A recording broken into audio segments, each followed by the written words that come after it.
Each note held its own space. He was seeking to determine which set of spaces would make the insects, and later other things, possibly. Clare waved one pale, long-fingered hand. Emotion was threatening, prickling at his throat. With a certain rational annoyance, he labelled it as fear and dismissed it. There was very little chance she meant him harm. The man was a larger question, but if she meant him no harm, the man certainly did not. "If you like, speak quickly. I am occupied." She cast one eloquent glance over the room. If not for the efforts of the landlady, Mrs. Gin, dirty dishes would have been stacked on every horizontal surface. As it was, his quarters were cluttered with a full set of alembics and burners, glass jars of various substances, shallow dishes for knocking his pipe clean. The tobacco smoke blunted the damned sensitivity in his nose just enough, and he wished for his pipe. The acridity in her scent was becoming more marked, and very definitely not unpleasant. The room's disorder even threatened the grate, the mantel above it groaning under a weight of books and handwritten journals stacked every which way. The sorceress, finishing her unhurried investigation, next examined him from tip to toe. He was in his dressing gown, and his pipe had long since grown cold. His feet were in the rubbed bare slippers, and if it had not been past the hour of reasonable entertaining, he might have been vaguely uncomfortable at the idea of a lady seeing him in such disrepair. Red-eyed, his hair mussed and unshaven, he was in no condition to receive company. He was, in fact, the picture of a mentath about to implode from boredom. If she knew some of the circumstances behind his recent ill luck, she would guess he was closer to imploding and fusing his faculties into unworkable porridge than was advisable, comfortable, or even sane.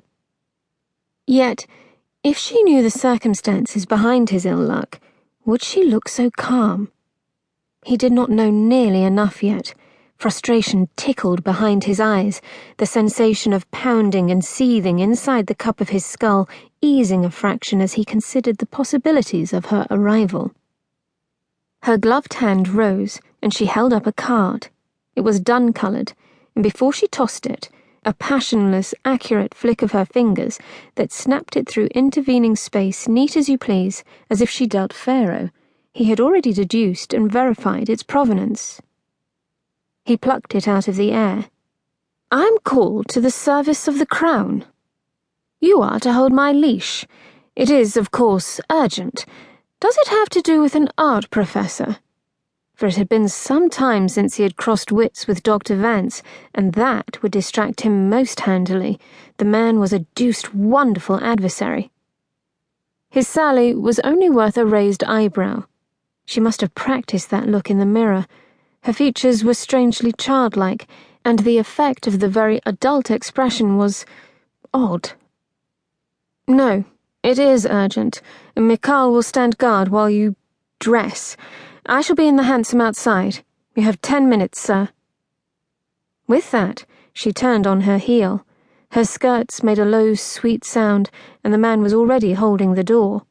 She glanced up, those wide, dark eyes flashing once, and a ghost of a smile touched her soft mouth. Interesting. Clare added that to the chain of deduction. He only hoped this problem would last more than a night and provide him further relief.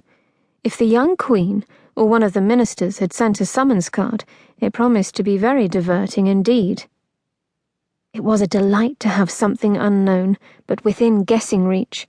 He sniffed the card. A faint trace of musk, but no violet water. Not the Queen personally, then. He had not thought it likely. Why would Her Majesty trouble herself with him? It was a faint joy to find he was correct. His faculties were, evidently, not porridge. Yet. The ink was correct as well, just the faintest bitter astringent note as he inhaled deeply. The crest on the front was absolutely genuine, and the handwriting on the back was firm and masculine, not to mention familiar. Why, it's Cedric. In other words, the Chancellor of the Exchequer, Lord Grayson.